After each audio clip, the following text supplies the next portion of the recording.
Now what I'm talking about next is something that's really powerful. It's about Jay Magnin. He was a representative at an elevator escalator maintenance company in Oklahoma, and he had this maintenance contract for one of the escalators in Tulsa's leading hotels. And when I read the story, and by using contrast, he makes it seem like it's not that big of a deal, even though it's like, you know, an entire day, which is kind of long. And as soon as he does that, it changes everything. And it totally shifts his perspective.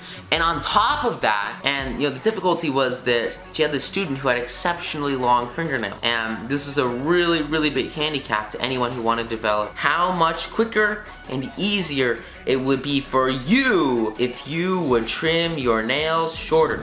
Just think about it, okay? That's it. Just consider the options. And she made a face, which was definitely negative, but she wasn't trying to force her into it, so it's not a big deal. And this lady, she also talked to her mother about the situation, and again mentioned how lovely her nails were, and then sort of another negative reaction because she really cared about her nails. And after that, it was obvious that her beautiful manicured nails were very, very important to her. And here's the cool part, right?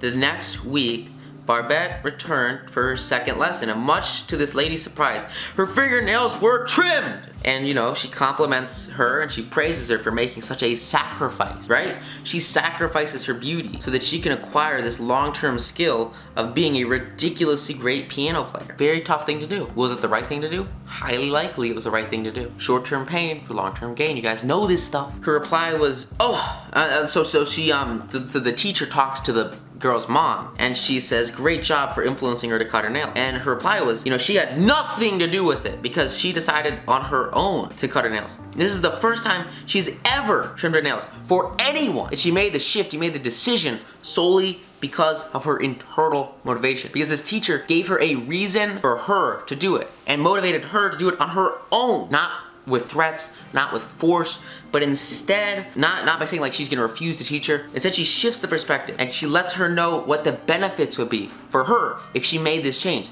If she had this impact, if she cut those nails, how would it actually benefit her? Not like, hey, you have to do this. And by saying that they were really beautiful and it would be a sacrifice, she implied that she sympathized with this girl. She knew it wouldn't be easy, but it will pay off in your better musical development. That's the goal, right? If you can acquire rapport, and alongside rapport, you have sympathizing. You can sympathize, and create rapport on a one-on-one basis. Those are two of the most powerful things that you can do with people. And a great way to sort of jumpstart this process is to have sort of a lesson environment, sort of like with this teacher, where like this lady's job is basically to teach this kid, and so she's being compensated for it. And so when you compensate others and you commit, like you guys committed, you know, cold hard cash to get access to this course. And so like when you put your money on the line for someone else, it makes you value what they say and listen to what they say significantly more than if you just, you know, saw a video like this over on YouTube. And so that's why it's really critical that you get yourself in the right situations where you're learning from the right people in a compensated way so that you take what they're saying seriously and you go out there and apply it. A great example of this, a couple of modules ago, you know, I said you guys should go check out some really awesome masterclass and a really great presentation from one of my mentors. It absolutely changed my life. Like if I just like went and I said that to like 1,000 people in a mall and no one knew who I was and no one had gone through any of this course, like probably one person might go there. But you know, from the stuff that I've seen so far, like a vast majority of the people that see that module go and they see that, they check that thing out and they're like, holy crap, that's insanely cool. Pretty cool. And the reason why is because of the rapport that's built when you sort of invest in yourself by investing in others, by investing, you know, like doctors, lawyers, physicians, or psychiatric help. Like everything comes from building rapport, and so you can kind of jumpstart that rapport if you have any sort of way, if you're trying to really give advice to somebody, like if they can pay you for that advice, it'll build a lot of rapport much faster. And those are sort of some concepts I've learned from Russell, which are super powerful.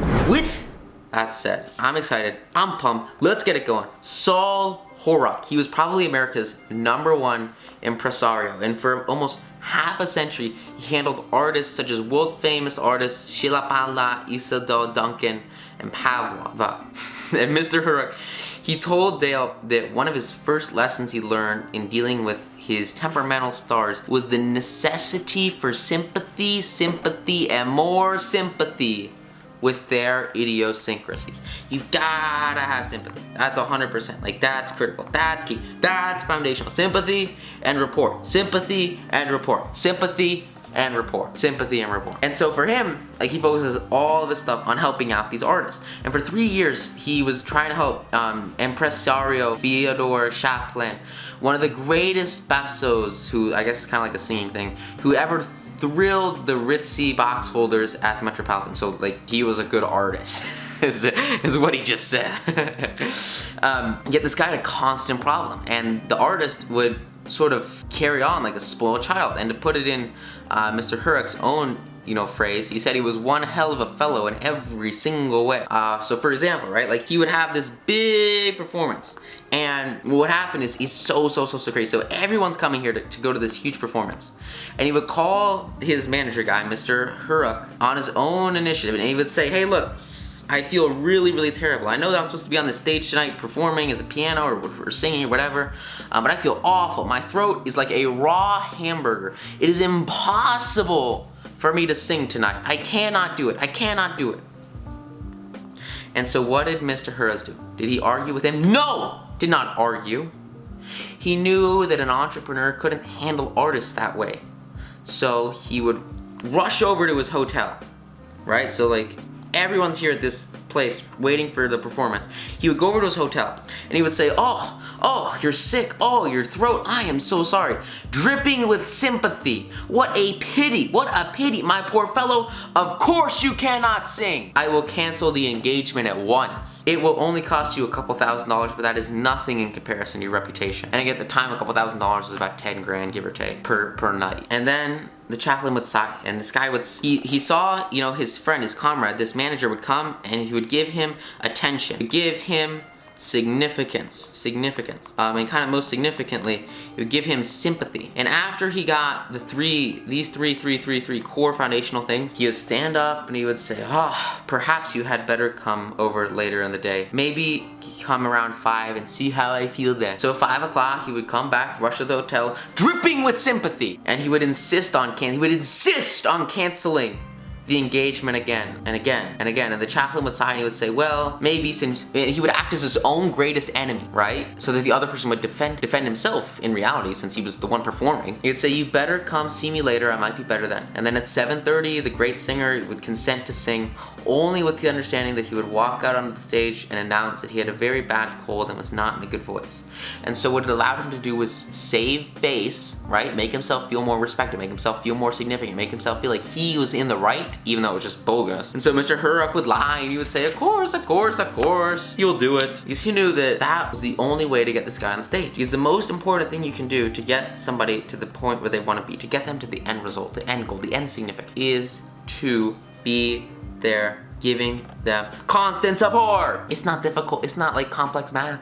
All you have to do is be there for them and then just praise and praise and praise and praise and give and give and give and give and give, and they will reciprocate. But here's the deal. You can give 40%, you can give 30%, you can give 20%. And if you go on a diet and you do 20% of the diet, you're gonna get 0% of the results. You give 30% of the diet, you're gonna get 0% of the results. You give 50% of the diet, you're gonna get 0% of the results. When you do this, when you're trying to give people attention, when you're trying to give people significance, when you're trying to give people sympathy, you must go 100% all in on that person and care wholeheartedly about them. Because if you don't, they will see right through you and it will not work. Now, I'm not saying like work as in like, you're manipulating somebody. What I'm saying is you're fundamentally empowering them to be the best that they can be. And the only way to do that, the only way to bring them to their peak, is for you to come to them at your peak and to inspire them to be more, do more, achieve more, succeed more. That shift is massive. That shift will change it all. And that's exactly what this guy did. He became a multi-millionaire by today's standards, just by helping these guys sing and fulfill their own potential. A lot of artists, a lot of them go kind of crazy. It's like, dude, you just gotta do it. But sometimes there's that challenge, like, how do you do it? You have to make that personal connection so that they can get the result, right? It's all about empowering. If you can empower, here's a great example, right? If you can show 1,000 people how to make $100 a day, you're gonna make a lot more than $100 a day. And it's that same concept with the people in your social situations. If you can show, 10 people around you how to have the happiest life possible, you're gonna freaking have an amazing life. Why? Reciprocity. Why? Share emotions. Why? Collective experiences. Here's a really great way to finish it. Dr. Arthur Gates says that sympathy is the one thing that the human species universally crave. The child eagerly displaces injury or even inflicts a cut or bruise on purpose in order to reap abundant sympathy. I remember, dude, all the time when I was a kid. Some of you guys might know this. Heelys, absolutely love them. Best thing on the planet. One of the most amazing inventions ever created. Heelys are so amazing. I love them. I have a pact right now with myself. I can't buy another pair of Heelys. I grew out all my old pairs of Heelys, or I wore them down to dirt and grown bones because I just wear them so much. I love them so much. They're my favorite. And I have this pact that right now I can't buy any Heelys till I'm making my first million, and then my next million, and then every million after that I'm gonna get a new pair of Heelys. And it's gonna be the coolest thing ever, because I just love Heelys. So, but when I was a kid and I was learning how to ride, I've been doing Heelys for like a decade now, and so like I'm really good. When I was a kid, like I didn't know how to do it, right? So I'd fall over constantly, cut myself, bruise myself. I got so many scars from doing Heelys, trying to learn how to get really good at Heelys. So because of that, I was constantly like bleeding and having bandages and breaking stuff. I didn't break anything on Heelys. But I got some pretty brutal flesh burns. I had this one time I fell, like my entire arm, like all the skin was gone, and it was like I was going down this hill and I just like, oh my god, the whole thing just exploded. My whole body went like right against this arm. All the skin was gone and my entire arm was like this giant scab for like 3 months. Like I have some messed up things that happened from Heelys. But I'm really good now. I mean, you take the pain originally and you turn that pain into your long-term gain. You turn that pain into your growth, turn that pain into the development, and then you get really good at whatever you're doing. So that's sort of the process I went through getting really great at Heelys. And so, like, this would happen all the time. I would fall over, and instead of feeling pain, which I probably should have been feeling because I was bleeding a lot of the time on concrete, like I would feel amazing. I'd be like, oh, awesome. I was like probably 8, I don't know, 8, 12, something like that. And I'd be like, it was definitely before my parents got separated, so 8, 10. I would be like so excited, so happy, so grateful that I fell over. And I'd be like, oh, awesome, now I'm gonna get a giant hug from my parents and they're gonna come and support me and give me all this attention and significance and you know, everything we're talking about here is sympathy, attention. I mean, those core 3, attention, significance, and sympathy. And I would feel great falling over. That's messed up, dude. That's not good. A lot of that kind of went away, you know, after they separated. Thankfully, because I would be probably falling over on purpose all the time now, which is not a good thing to do. It totally messed me up. But here's the thing. People crave sympathy just like they crave water. For the same purpose, in adults, they will show their bruises, they will relate their accidents, their illnesses, their especially difficult details of a surgery. And I remember the same thing, talking about homeless guys, like this one homeless guy he's like sitting down next to me, I'm trying to read this book, and he's like, look at this, and he opens up his shirt and he has like these scars from open heart surgery, and I'm like, dude, that's freaking insane. Ah! What do you think he wants from it? He wants sympathy. Everyone wants sympathy. Self-pity for misfortune, whether it's real or imaginary, is in some measurable way a practical and universal practice. So if that's sort of the core of, you know, the bad sympathy that you can get, the destructive sympathy you can get, think about how impactful, how powerful you could have an impact on someone else's life, how much value you could add to someone else's life just by having sympathy with them in a real, legitimate, genuine way. I guarantee it'll fundamentally shift the way people perceive you, and they will see you as a trusted and regarded ally more than anyone else. Because very few people understand this concept, and very few people are actually gradually and in abundance sharing their sympathy with others. And as soon as you do that, it shifts everything. It changes the foundational base of the relationship assets you have, because they're based on positive energy, in a positive light, in a supportive environment, rather than destructive negativity, which is, it's awful. It's so bad. I remember I was meeting one of my close co-founders, one of my buddies that I work with as a business partner for Menards, and he works at Warner Media, and so I'm like trying to get into Warner Media, and there's this big security guard, kind of like, and you know, it's a pretty tight-knit place, dude. There are fences around the entire building, and it's really tough to get in. And dude, once you get in, it's really cool. Like the headquarters, they're right next to tech, and they have like, it's like a dreamland inside. It's insane. It's like NBA headquarters and ESPN and, you know, Cartoon Network, like all the major TV shows, CNN, 5. It was CNN for sure, and then you've got like all of the Comedy Central. It's really it is an awesome place. It's like the Apple campus. It's a thing to behold. And as I'm trying to get past the security guy, you know, he's trying to schedule the appointments, and I'm like, hey, this is my guy, this is why I'm here, blah blah blah. And you know, I'm standing out there for a little bit, just trying to get in contact with my contact in there and my buddy Muhammad, and you know, I talked to him, and you know, I'm reading this book. One of the ones that I'm gonna sort of do a little bit more course development on, Secrets of the Millionaire Mind, which I'm super pumped about. And you guys will see that over in the 9 to new members area, which is super, super cool. And I'm reading this book, and he's like, oh, dude, you've been out here for half an hour, and it's like 10 degrees, because it's freaking cold right now, which is weird. It's not usually this cold. And, you know, he's like, hey, do you want some gloves? I feel bad. I feel upset for you, you know, standing here in the cold, trying to like freeze your hands off reading this book. Like, I'm sorry.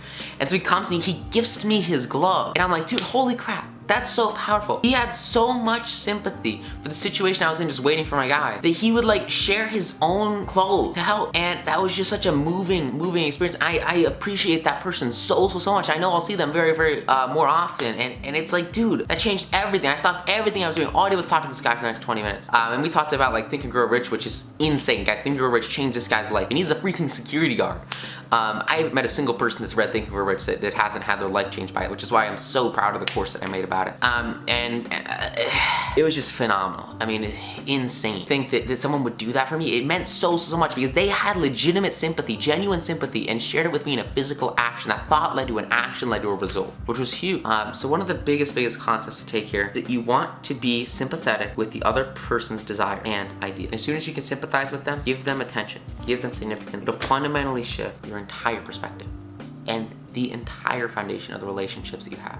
It's a game changer. It's massive. It's you. It's the one thing that they can let you sit outside of a building for, you know, hours, adding value and building quality relationship connection. It's just huge stuff. So I hope you guys got a ton of value out of this module. Go out there, apply it, absolutely crush it, and I will see you in the next module. Thanks. Bye.